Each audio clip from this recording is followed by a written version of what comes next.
Aujourd'hui, je suis en compagnie de Vanessa Paula. C'est la deuxième fois qu'on fait une interview ensemble. La première fois, elle avait expliqué son programme en génie des mines, puis son parcours en tant qu'étudiante. Puis là, je la reçois aujourd'hui en fait pour parler de son expérience professionnelle. Alors moi, je suis ingénieure, puis je travaille dans une compagnie manufacturière, puis je suis conseillère amélioration continue dans tout ce qui est optimisation des processus d'affaires, puis optimisation dans la productivité, dans la production, dans tout ce qui est opération. C'est ça. Rapidement, est-ce que tu pourrais nous dire, c'est quoi, ça ressemble à quoi tes tâches, ton day-to-day? Mon day-to-day, moi je fais beaucoup d'optimisation, d'amélioration. Je me dis ça, l'amélioration. Je travaille sur des projets, je fais vraiment beaucoup plus la gestion de projet. Puis généralement, on est un service, comment dire, conseil, l'amélioration continue, là où je travaille. Fait qu'il y a des gestionnaires qui sont en opération en usine, il y a des ingénieurs qui sont dans la conception, les chargés de projet qui travaillent directement avec les clients. Des fois, ils ont des enjeux au niveau des processus, ça peut être plein d'affaires, fait qu'on fait appel à notre service. Fait que nous, on rencontre ces personnes qui ont des difficultés, puis on essaie de, comment dire, d'essayer de résoudre les problèmes qu'ils ont. Et le but dans la résolution de problèmes, c'est de faire en sorte que ce problème ne revienne plus pour être efficace à tous les jours.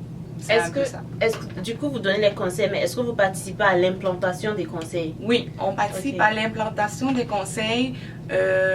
On ne donne pas des solutions parce que, on dit souvent, seul on va vite, mais ensemble on va plus loin. Fait que quand il y a des activités, quand il y a des problèmes à résoudre, ce qui se passe, c'est qu'on rencontre toutes les personnes qui travaillent dans ce secteur-là, puis qui peuvent créer ce problème-là. Puis c'est en équipe qu'on trouve des solutions. Fait que c'est un travail d'équipe, là. Fait qu'on les accompagne, on les guide en fonction, il y a des outils d'amélioration continue qu'on utilise en fonction des situations, en fonction des problématiques, puis on les accompagne à trouver des solutions, puis à implanter des solutions. Alors, point important que j'aimerais ressortir ici, si je ne me trompe pas bien, parce que tu es étudiant en génie des mines, mais ce que tu fais, c'est pas trop relié au génie des mines. Non. Fait que c'est important de savoir que il y a des chances que les chances sont vraiment hautes que vous n'allez pas travailler forcément dans le domaine dans lequel vous avez étudié, et ce n'est pas grave. Faut pas, elle l'a même dit dans notre précédente interview, faut pas vous mettre des barrières, vous limiter parce que voilà, le travail qu'on va vous proposer n'est pas forcément relié aux études que vous avez menées quand vous étiez à l'université. Donc c'est ça. Est-ce que tu es heureuse avec ton choix actuel? Oui, je suis très heureuse parce que le choix que j'ai fait de travailler comme conseillère en amélioration continue, c'est un poste d'ingénieur génie industriel, d'un ingénieur industriel, ou un poste de quelqu'un qui a eu un bac en gestion des opérations. Je suis très contente de mon choix parce que ce que je fais présentement me permet d'aller un peu dans n'importe quel domaine d'activité, parce que à tous les jours on a appelé à s'améliorer, à tous les jours le marché du travail est tellement concurrentiel, les compagnies se challengent, au niveau de l'économie ça se challenge aussi, fait qu'il faut toujours s'améliorer à tous les jours. Fait que ce que je fais aujourd'hui me permet de me placer un peu partout. C'est que moi, c'est l'avantage que je trouve. Demain, je peux retourner dans les mines. Avec ce que je fais, je peux retourner dans les mines puis faire l'optimisation dans les mines. C'est vraiment, ce que je fais, c'est juste de l'optimisation. C'est améliorer le travail. Quand il y a des problématiques, comment on règle les problématiques, c'est ce que je fais tous les jours. La dernière fois, est-ce qu'on a parlé de comment tu as obtenu ton premier emploi? Un peu vite fait, oui, on en avait parlé. J'avais dit que j'avais eu mon stage. Puis avant la fin de mon stage, je m'étais fait proposer un emploi. C'est comme ça que j'ai eu mon premier emploi. Du coup, tu n'as pas trop eu à réseauter? Non, j'ai pas eu vraiment. Non, j'ai pas eu à postuler puis passer des entrevues sur entrevues, non. Par contre, j'ai quand même passé des entrevues avant d'avoir mon stage. Quand tu cherchais ton stage, c'est ça, j'ai quand même postulé. Puis j'ai eu la chance que ben, j'ai pas eu cette partie du stress à chercher le travail après le diplôme, quoi. Tu es la troisième personne que j'interviewe cette semaine-là en génie qui n'a pas eu à réseauter pour obtenir son emploi. Non, j'ai vraiment pas eu à réseauter. Wow. C'est venu par mon stage. Puis, comme je l'avais dit déjà à ma première vidéo, quand tu es en entreprise, il faudrait vraiment que tu te démarques et par ton comportement et par le résultat du travail que tu rends. Puis je dirais que c'est vraiment ça qui a fait en sorte qu'on me garde, parce que si j'étais pas bonne puis que je m'étais pas intégrée à la culture de la compagnie puis que je n'étais pas sociable, je pense pas que j'aurais eu cet emploi. Et, ok, du coup, tu as eu ton premier emploi et quel conseil tu pourrais donner à ces gens-là qui ont leur premier emploi, qui ne savent pas trop comment se comporter au boulot avec les collègues, ça peut être très intimidant, surtout pour des immigrants comme nous. Ouais. Puis aussi, je sais qu'ici les gens sont très très très friendly, différent du système de la France, Ouais. par exemple, Ouais. où c'est très hiérarchisé, Ouais. c'est très on vous voit et tout, alors que ici le boss il sort, il prend des bibines avec les employés. Fait que Ouais. quelqu'un qui n'est pas forcément habitué, qu'est-ce que tu peux donner comme conseil? Le premier conseil que j'ai à donner, c'est quand tu arrives quelque part, pour ma part, tu essaies de t'intégrer, tu essaies de voir comment les gens fonctionnent et tu essaies de te faire accepter. Pas accepter dans le sens que tu vas forcer l'amitié, mais accepter de manière, comment dire, de faire tes preuves, de faire tes preuves. Les conseils que j'ai à donner pour un nouvel emploi, c'est si tu ne comprends pas quelque chose à ton emploi, n'essaie pas de faire comme si tu comprenais et que tu vas foutre la merde. Si tu ne comprends pas, on te demande de faire quelque chose, on te demande de faire une job. Si tu ne comprends pas, va voir tes collègues, tu dis, telle affaire, j'ai la misère. Tu sais, au moins tu auras cherché de ton bord. Aujourd'hui, on a Google. Moi, aujourd'hui, à mon travail, il y a des choses que je ne connais pas, mais je vais sur Google, je tape, j'essaie de m'informer. Quand j'ai la misère, je vais voir quelqu'un, je dis, ben, j'ai lu telle chose, est-ce que ça fait du sens si je fais ça, je fais ça. Fait que s'aider soi-même.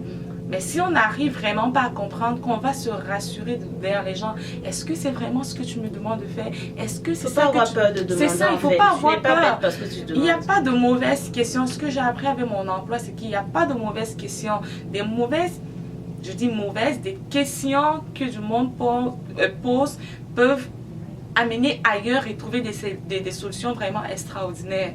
Fait que ne pas avoir peur de poser des questions. En plus,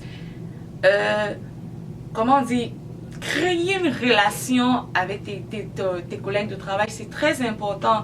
Je ne demande pas de sortir tous les week-ends avec tes collègues de travail, aller boire un verre tous les week-ends, aller chez eux tous les week-ends, non.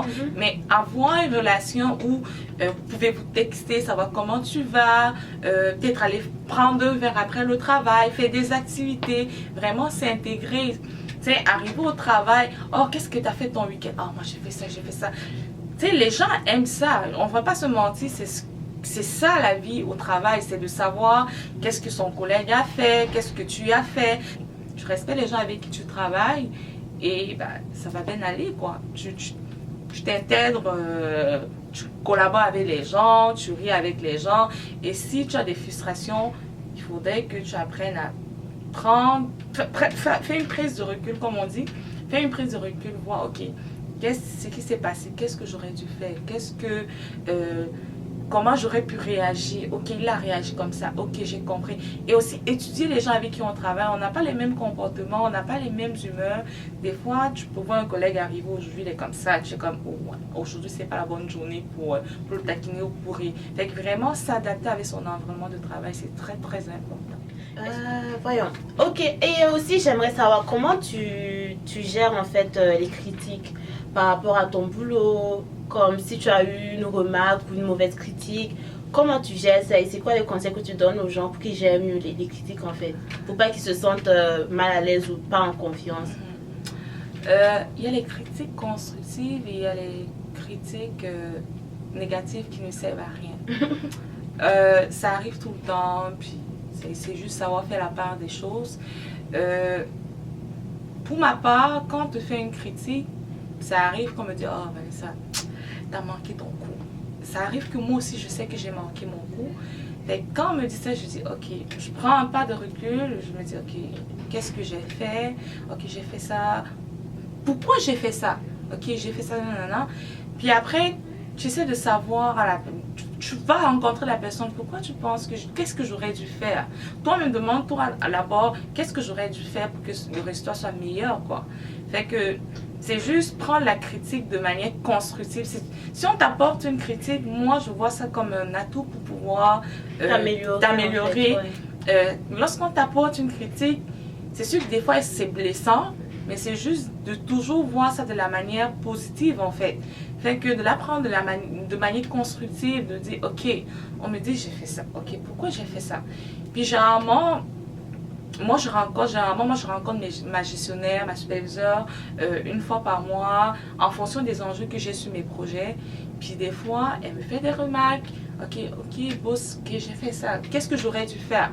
Fait que ce que je fais souvent pour éviter de me brûler, c'est que lorsque je vois un enjeu sur un projet, ben, directement, je vais voir ma superviseure. Je dis, hey, tu sais, j'ai vu quelque chose, puis je pense pas que ça va marcher. Qu'est-ce qu'on fait? Tu sais, je me dis, ok, je suis Vanessa Paula, je suis capable. Non, je n'ai pas cette arrogance-là. Tu demandes si tu n'es pas certaine, en fait. C'est ça. Du moment où je sais que je ne suis pas sûre, que ma réponse ne peut créer des problèmes, je me dis, wow. Je me protège, je vais voir ma superviseure, je confirme avec elle, est-ce que je peux faire telle action? Parce que s'il arrive quelque chose, je ne veux pas, c'est elle qui va me baquer, quoi. Fait que c'est prendre vraiment les critiques de manière constructive, c'est le conseil que je peux donner. Puis d'essayer toujours de savoir pourquoi on me fait cette remarque. Si c'est une, deux fois, toujours se demander pourquoi ça arrive. Il faut apprendre à se remettre en question. C'est ça. C'est très important. Il faut toujours se remettre en question. Puis moi, c'est ce que je fais tous les jours à mon travail. Toujours se remettre en question. Qu'est-ce que j'aurais dû faire de mieux? Toujours, tout le temps. Lorsqu'on est embauché dans une compagnie, généralement, il y a des objectifs annuels qu'on nous donne. Puis, on ne vous le dit pas généralement à l'entrevue. Non. Tu as embauché, tu prends le temps de faire tes marques, de savoir comment la compagnie fonctionne. Mais le conseil que je peux donner à quelqu'un qui vient d'être embauché, c'est de prendre le temps de voir comment ça se passe dans la compagnie. Peut-être se donner un mois là, ok? Puis après, prendre le temps avec son superviseur ou son chef d'équipe, de savoir, ok, maintenant que je suis là, c'est quoi mes objectifs annuels? Je ne savais pas que ça existait avant que je ne sois embauchée, mais les objectifs annuels te permettent en fait de savoir à ton gestionnaire où est-ce que tu es rendu, comment est-ce qu'il peut t'aider. T'évaluer ou c'est ça, t'aider. Les deux. C'est ça, t'évaluer ou t'aider, comment tu as progressé dans ton année. Parce que oui, on nous embauche pour faire un travail, mais le gestionnaire aussi attend que on progresse en fait. Dans le sens que si te manque quelque chose, en fonction, on peut pas avoir tout dans une job. Fait que des fois tu auras des faiblesses. Et ces faiblesses-là, ton gestionnaire peut aller le combler avec des formations. Fait que lorsqu'il fait ton évaluation, généralement il va demander c'est quoi tes points forts, c'est quoi tes points faibles. Fait que l'objectif qui va t'être donné au départ, c'est un objectif que toi, tu dois pouvoir te développer pour pouvoir l'atteindre ou le dépasser. Meilleur encore si tu le dépasses parce que ton gestionnaire sera satisfait. Et généralement, cet objectif annuel, quand tu l'atteins, ça peut te permettre de négocier ton salaire pour l'année prochaine en fait. Tu peux avoir une promotion où tu peux te faire augmenter ton salaire. C'est ça. Mais du coup, comment ça se passe à la fin de l'année? Ils viennent te voir. Oh, bon, tu avais des objectifs. Voilà où tu en es, voilà ce que tu n'as pas fait, voilà ce que tu dois faire. Je ne sais pas comment ça se passe en fait. Comment ça se passe chez moi? Comment ça se passe, c'est qu'il y a une période en fait dans l'année où tous les gestionnaires de la compagnie font l'évaluation annuelle des équipiers en fait. Et comment ça fonctionne? Et ils nous conseillent généralement à nous équipiers. Il y a une grille, il y a une grille qui est utilisée pour faire les évaluations annuelles. Fait que en tout cas, les ressources humaines, le développement organisationnel nous conseillent, nous, de nous préparer pour aller à notre rencontre d'évaluation avec notre gestionnaire. Fait que tu prends la grille, tu réponds aux questions. Il y a des questions qui vont être posées en fonction de la culture de la compagnie. Il y a les objectifs que j'ai dit lorsque tu vas embaucher, de demander à ton gestionnaire de te les donner parce que quand on va te faire l'évaluation, il va t'évaluer sur quoi? Sur quoi il va se baser pour augmenter ton salaire ou te donner une promotion. C'est sur ces objectifs. Fait que c'est très important de clarifier ça avec son gestionnaire. Et comme je disais, c'est très important de s'auto-évaluer parce que quand tu vas arriver devant ton gestionnaire, c'est lui et toi là. Il faudrait que quand il te dise quelque chose, tu sois capable de dire ah non, non, non, non, non. Tel mois, quand j'avais travaillé sur tel projet, j'avais fait ça et ça avait marché. Non, non, non. Il faudrait que tu arrives à cette rencontre préparée. C'est très important parce que tout dépendamment de comment tu vas réagir quand tu vas faire la discussion avec ton gestionnaire, ça va un peu jouer sur est-ce que tu auras une promotion, est-ce que tu auras une augmentation de salaire. Il est très important de savoir que cette rencontre avec ton gestionnaire, ce n'est pas un fight. Ce n'est pas un fight, ce n'est pas « Oh oui, oui, j'ai raison ». Non, ce n'est pas une fight, c'est une discussion. Il faudrait que ton gestionnaire soit capable de voir que tu as progressé. Il faudrait que tu lui apportes des preuves. C'est important. Quel genre de preuves tu peux apporter? Ben, si tu as travaillé sur un projet qu'il y a eu du succès, ça va se savoir. Tu as travaillé avec des personnes sur ces projets-là. Ces personnes peuvent en témoigner. Tu peux même faire des références. Tu dis, OK, vous dites tel projet, j'ai atteint mes objectifs parce que j'ai réussi à faire ça, j'ai fait ça, j'ai fait ça. Si quelqu'un veut des preuves, ben, tu dis, moi, par exemple, vu que je travaille avec beaucoup de gestionnaires, beaucoup de directeurs, ben, ma gestionnaire, elle ne travaille pas forcément avec moi. Donc, pour avoir mon évaluation, jamais elle va aller voir les gens avec qui j'ai travaillé pour savoir comment est-ce que Vanessa s'est comportée, est-ce qu'elle a atteint vos objectifs que vous voulez par rapport au projet, est-ce que le livrable qu'elle vous a donné, ça répondait aux problématiques que vous avez, quoi. C'est vraiment important d'aller à ces rencontres d'évaluation annuelle avec des faits. Du coup, qu'est-ce que tu aimes le plus dans ton travail? Qu'est-ce que j'aime le plus à mon travail? Un peu tout. Un peu tout. Sinon, je ne devais pas être à ce travail. C'est vraiment le côté... comment tu amènes les gens à résoudre leurs problèmes? À résoudre leurs problèmes. Ouais. Ça, je comprends. Ouais. Comment tu amènes les gens à sortir des paradigmes? Des paradigmes dans le sens que tu as toujours fait quelque chose comme ça, puis aujourd'hui, tu viens le faire changer pour faire comme ça. Fait que c'est quelque chose que je fais tout le temps, mon travail. Innovation. Oui, changer les mentalités des gens, changer le comportement des gens. Et j'anticipe sur probablement tu vas me poser cette question, j'anticipe sur la prochaine question. Ce qui est le plus difficile à mon travail, c'est d'amener ces gens à voir autrement. C'est vraiment la difficulté. Mais ce que j'aime le plus de mon travail, c'est vraiment comment tu vois quelqu'un changer d'une position A à une position B. Je vais prendre un exemple. J'ai travaillé sur un projet avec des collègues de travail, des gens qui travaillent à l'usine. Et j'avais des gens qui étaient très réfractaires au changement. Ça arrive.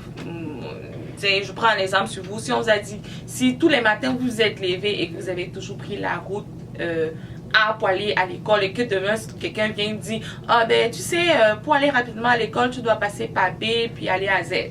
Vous faites comme attends une minute là.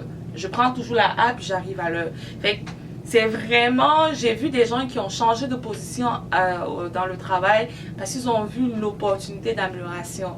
Fait que moi, c'est ça que j'aime à mon travail, c'est vraiment voir comment les gens prennent conscience que de là où tu les amènes, quoi, et puis qu'ils réalisent waouh, ça change mon travail, je suis plus efficace, waouh, c'est une très bonne idée. Puis c'est d'amener aussi les gens à sortir de leur zone de confort. Il y a des gens qui sont beaucoup dans leur zone de confort, c'est de sortir dans leur day-to-day, puis qui voient autre chose. C'est ce que j'aime beaucoup à mon travail. Puis la difficulté, c'est vraiment d'amener les gens à changer ou à arriver au point que tu veux qu'ils arrivent. Donc, moi, Vanessa, encore une fois, merci de m'avoir accordé du temps aujourd'hui. Je suis très contente de t'avoir eu. Puis, c'est ça. Si vous avez des questions, j'imagine qu'elle sera disponible pour vous répondre. Oui. Je vais faire du mieux que je peux pour répondre. Voilà. Je vais pas dans les délais que vous voudrez, mais je vais répondre. C'est sûr que je vais répondre. Puis, il y a des gens qui peuvent en témoigner, je réponds. Donc, c'est ça, sur Facebook, Vanessa Paula. Puis, c'est ça, portez-vous bien et à bientôt. Merci. Salut.